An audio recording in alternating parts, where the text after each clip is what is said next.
आज हम लोग देखेंगे पेज फॉल्ट। बहुत ही इंपॉर्टेंट कॉन्सेप्ट है, इसके बारे में जानेंगे और इसके एल्गोरिदम और लॉजिक जानेंगे कैसे ये यूज होता है। ठीक है, तो शुरू करते हैं। मान लीजिए आपने पेजिंग किया, ये है आपका वर्चुअल मेमोरी। अब इसको आपने 5 पार्ट में डिवाइड कर दिया। ठीक है, ये 5 पार्ट में डिवाइड कर दिया और ये कहलाते हैं पेजेस, आपको पता है। ठीक है, लेकिन हो सकता है ये वर्चुअल मेमोरी को आपको मैप करना पड़ता है मेन मेमोरी के साथ। लेकिन हो सकता है मेन मेमोरी में इतनी जगह ही ना हो, उसमें सिर्फ 3 पेजेस आप मैप कर सकते हैं। 3 ही पेज आप मैप कर सकते हैं, यानी कि 3 ही पेज फ्रेम बना सकते हैं। तो बाकी के कहाँ रखेंगे? तो बाकी के लिए हम क्या करते हैं, सेकेंडरी मेमोरी में कुछ स्पेस रिजर्व कर लेते हैं और 2 पेजेस वहां पर मैप कर देते हैं। ओके, ये आपको समझ में आ गया? तो क्या होगा, मान लीजिए पहला, दूसरा और तीसरा यहाँ पर मेन मेमोरी में मैप हो गया और चौथा और पांचवा आपने सेकेंडरी मेमोरी में मैप कर लिया। ये क्यों करते हैं? क्योंकि हो सकता है मेन मेमोरी में इतनी स्पेस ना हो कि सारा कुछ एक ही जगह पेज कर सकें। तो ये हो गया। तो इसमें होता क्या है, अब मान लीजिए आपके किसी प्रोसेस को कोई भी पेज चाहिए, प्रोसेस को कोई पेज चाहिए, तो क्या करेगा वो? सबसे पहले वो क्या करता है, टीएलबी में जाके चेक करता है कि उसके बारे में कहाँ पर जानकारी है। ठीक है, और इसको कहते हैं टीएलबी हिट। अगर उसके बारे में है तो काम हो गया। अगर मिस हो गया जानकारी तो वो जाएगा पेज टेबल में। कहाँ जाएगा? मेन मेमोरी के पेज टेबल में, जहाँ से ये पता चलेगा कि ये फिजिकल मेमोरी में रखा हुआ है या सेकेंडरी मेमोरी में, और इसे हम हमेशा कहते हैं टीएलबी मिस। ठीक है, और ये यहाँ से पता चलेगा। अगर वो फिजिकल मेमोरी की मेन मेमोरी में है, तो वो क्या करेगा, टीएलबी पे आके अपडेट कर देगा कि नेक्स्ट टाइम कभी भी मिस ना हो। लेकिन अगर यहाँ पर नहीं होगा तो वो कहाँ पर जाएगा? वो जाएगा सेकेंडरी मेमोरी में। और सेकेंडरी मेमोरी में जो सब कुछ स्टोर होते हैं, जो पेज फ्रेम स्टोर होते हैं, उसे कहते हैं स्वैप। और जब ऐसा होता है कि टीएलबी मिस भी हो जाए और पेज टेबल से पता चल जाए कि फिजिकल मेमोरी में वो पेज फ्रेम रखे हुए नहीं है, तो उसे कहते हैं पेज फॉल्ट। क्या कहते हैं? Page fault. पेज फॉल्ट वो कंडीशन होता है जिस कंडीशन में जो पेज फ्रेम होता है, जो फिजिकल मेमोरी के पेज फ्रेम होते हैं, वो मेन मेमोरी में ना होकर सेकेंडरी मेमोरी में रखा होता है, और उसे क्या कहते हैं? स्वैप कहते हैं। तो जब कभी प्रोसेस को ऐसे पेज फ्रेम की जरूरत पड़ती है तो वो जो मेन मेमोरी में नहीं मिलता है, तो उसी को कहते हैं पेज फॉल्ट कंडीशन। और पेज फॉल्ट कंडीशन में वो आके करता है सेकेंडरी मेमोरी में। तो आप कहेंगे जब कोई भी प्रोसेस चेक होगा तो कैसे पता चल जाएगा कि वो मेन मेमोरी में है या सेकेंडरी मेमोरी में? क्या सारे पेज फ्रेम को चेक करेंगे फिजिकल मेमोरी के कि ये वाला है, ये वाला है, ये वाला नहीं? जो जब भी पेज मिस होगा, टीएलबी मिस होगा, तो हमेशा प्रोसेस कहाँ जाएगा? पेज टेबल पे। और पेज टेबल पे अभी तक हमारे पास क्या था? वर्चुअल मेमोरी, फिर फिजिकल मेमोरी। जैसे मान लीजिए यहाँ पर 5 पेजेस हैं, 0, 1, 2, 3, 4, 5। ठीक है, यहाँ पर से कुछ ऐसा हो गया, ये दोनों कहाँ सेव है? ये दोनों सेव है सेकेंडरी में। तो हम एक और बिट लेंगे और जिसमें ये रिप्रेजेंट कर देंगे पेज टेबल में। अगर हमने 0 लिख दिया है तो इसका मतलब वो चीज फिजिकल मेमोरी में है, और 1 लिख दिया तो सेकेंडरी मेमोरी में। तो जब भी टीएलबी मिस होगा वो पेज टेबल में जाएगा और चेक करेगा वो कहाँ पर है, क्या प्रेजेंट 0 लिखा है या 1 लिखा है। अगर 1 लिखा है तो पेज फॉल्ट कंडीशन हो गई और वो तुरंत सेकेंडरी मेमोरी में आएगा। वहां से वो स्वैप को निकालेगा, उसको मेन मेमोरी में रख देगा कि नेक्स्ट टाइम जरूरत पड़े तो काम हो जाए। और अगर 0 लिखा है तो वो मेन मेमोरी से ही टीएलबी मिला के रख देगा कि नेक्स्ट टाइम जब जरूरत पड़े तो टीएलबी हिट हो, ना कि मिस हो। तो आप एक चीज और सोच रहे होंगे कि मान लीजिए यहाँ पर 3 ही पेज रखने की जगह है, यहाँ पर 5 पेज हैं और पहले से यहाँ पर 3 पेज ऑक्यूपाई हो गए हैं, और अब यहाँ पर एक और पेज चाहिए प्रोसेस को, तो यहाँ पर कैसे आएगा? ये तो दिक्कत हो जाएगी। इसके लिए हम यूज करते हैं कि कैसे कौन सा पेज यहाँ से यहाँ तक जाएगा, कौन सा एल्गोरिथम लगेगा, कौन सा लॉजिक लगेगा। उसके लिए एक टर्म होता है जिसे कहते हैं page replacement algorithm. Page replacement algorithms. और ये 2 तरीके के होते हैं अनुमान।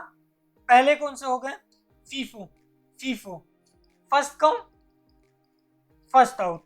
इसमें क्या होता है, मान लीजिए आपके पास 4 पेजेस हैं, 0, 1, 2, 3, और आप सीक्वेंस में 3 ही पेज मेन मेमोरी में रख सकते हैं। तो कैसे होगा?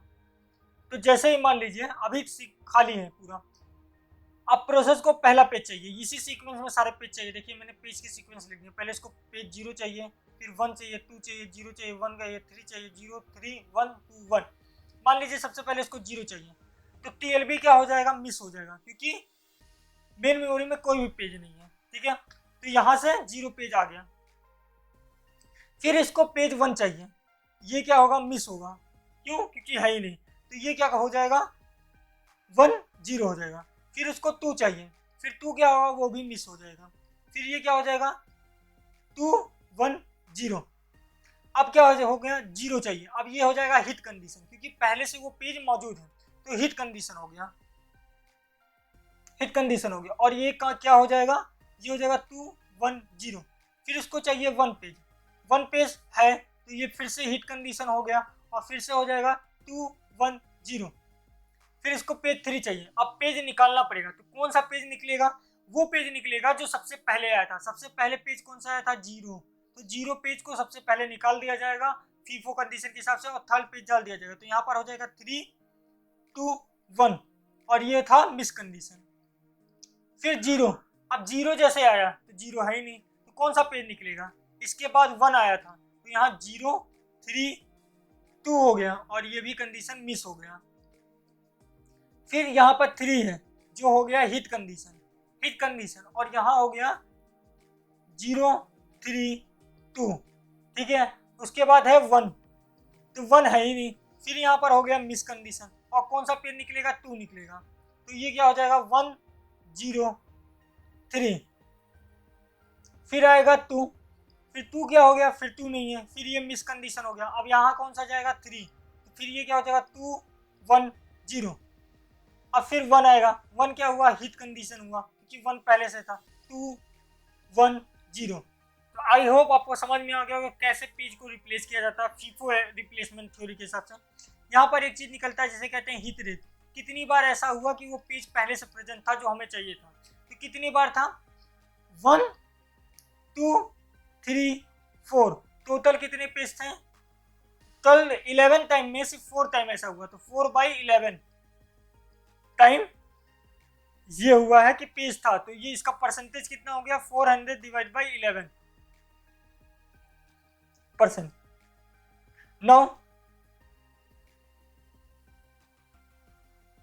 नाउ हम सेम कॉन्सेप्ट को देखेंगे कि दूसरा तरीका जो होता है जिसमें हम यूज करते हैं लीस्ट रिसेंटली यूज। यहाँ पर हमने क्या किया कि जो सबसे पहले आया है वो जाएगा, लेकिन लीस्ट रिसेंटली यूज में जो सबसे कम यूज हुआ पेज है वो जाएगा बाहर।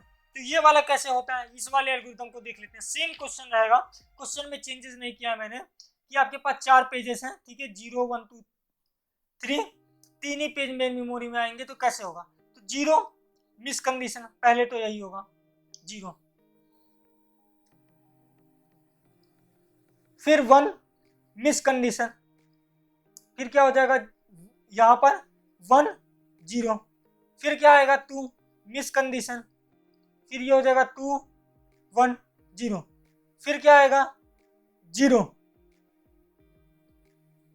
0, और यहाँ पर क्या होगा? Hit condition. लेकिन ये अभी तुरंत यूज किया हुआ पेज है, तो इसको ऊपर कर देंगे 2 1 0, फिर क्या होगा 1 1 क्या हुआ? हिट कंडीशन, तो 1 ऊपर चला गया 1 0 2। अब 3 चाहिए, 3 है ही नहीं, तो मिस। तो कौन सा पेज निकलेगा? सबसे लीस्ट रिसेंटली यूज पेज है 2, 2 निकलेगा, 3 1 0 आ गया। फिर क्या है? फिर 0 ये है, तो हिट कंडीशन, फिर 0 सबसे पहले यूज हुआ होगा, 0 3 1 हो गया, फिर क्या है? 3 हिट हो गया। अब यहाँ क्या होगा? ये 3 ऊपर चला जाएगा, 3 0 1, फिर 1 है, ये भी हो गया हिट कंडीशन। अब यहाँ क्या होगा? 1 ऊपर चला गया, 1 3 0, फिर है 2 2 नहीं है, तो मिस कंडीशन। अब पेज कौन सा निकलेगा? 0 निकलेगा, तो ये 0 वाला पेज चला गया, तो और आ गया तो 2 1 3, फिर आएगा 1। अब 1 में क्या हुआ? हिट कंडीशन, और ये बन गया 1 2 3। अब यहाँ पर देखिए, यहाँ पर क्या हुआ, कितनी बार पेज हिट हुआ, 1 2 3 4 5 6। तो ये हो गया 6 इंटू 100 डिवाइड बाई 11%। तो ये हो गया 600 डिवाइड बाई 11%। तो आप देखिए ये परसेंटेज इंक्रीज हो गया। तो हमेशा ऐसा देखा जाता है कि फर्स्ट कम फर्स्ट इन से ज़्यादा अच्छा लीस्ट रिसेंटली यूज होता है। Least recently use, I hope आपको सब समझ में आ गया होगा पेज फॉल्ट क्या होता है, क्यों होता है। बेसिकली आपने जब वर्चुअल मेमोरी को डिवाइड किया, ठीक है, और फिर मेन मेमोरी को डिवाइड करेंगे, तो सारे पेजेस के साथ मेन मेमोरी में नहीं कर सकते हैं क्योंकि स्पेस की कमी है। तो हम कुछ को सेकेंडरी मेमोरी में रख देते हैं जिसे हम स्वैप कहते हैं, स्वैप कहते हैं। फिर क्या होता है कि जब प्रोसेस को कोई चीज़ चाहिए होता है तो पहले वो टीएलबी पे देखता है। अगर टीएलबी हिट हो गया तो ठीक है, मिस हो गया तो वो जाएगा पेज टेबल पे। पेज टेबल पे ये चेक करेगा कि प्रेजेंट बिट क्या है। अगर प्रेजेंट बिट 0 है तो यानी कि वो मेन मेमोरी में है। मेन मेमोरी है तो मेन मेमोरी से वो टीएलबी में ला देगा और कि नेक्स्ट टाइम काम आ जाए। अगर वहां पर 1 है तो इसका मतलब पेज फॉल्ट कंडीशन हो गया कि मेन मेमोरी में वो पेज फ्रेम है ही नहीं। तो फिर वो सेकेंडरी मेमोरी में आएगा, वहां से स्वैप से निकालेगा वो पेज और उसको मेन मेमोरी पे रखेगा। तो आप पूछेंगे मेन मेमोरी पे रखा था कैसे, कौन सा कंडीशन यूज होगा, कैसे कंडीशन यूज होगा। तो इसके लिए 2 तरीके यूज होते हैं। फीफो जो मैंने आपको समझा दिया, फर्स्ट कम फर्स्ट थिंग। उसके अलावा दूसरा यूज होता है least recently use. I hope आपको समझ में आ गया होगा। दोनों तरीके मिलेंगे नेक्स्ट वीडियो में, तब तक के लिए गुड बाय।